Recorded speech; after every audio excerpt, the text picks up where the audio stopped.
मला आता सगळं मी कोण काय बोललो याच्यामध्ये अजिबात जायचं नाही. ज्या वेळेला प्रश्न सोडवायचे असतात, त्यावेळेस नको त्या खपल्या काढण्यात काही अर्थ नाही.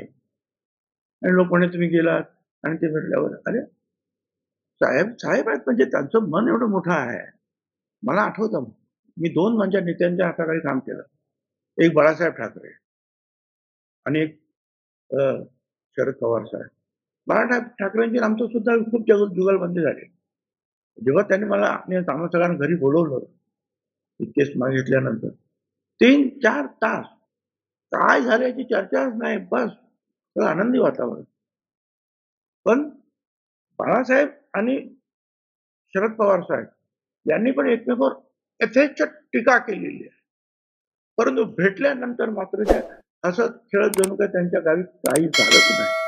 ही माणसं म्हणून मोठी आहे हे लक्षात ठेवा. हां? आणि मग किंवा तुम्ही असं म्हणाले होते आणि तुम्ही तसे म्हणाले होते, असंच करणारी जी असतात ना ती माणसं फार मोठी होत नाही. तर पण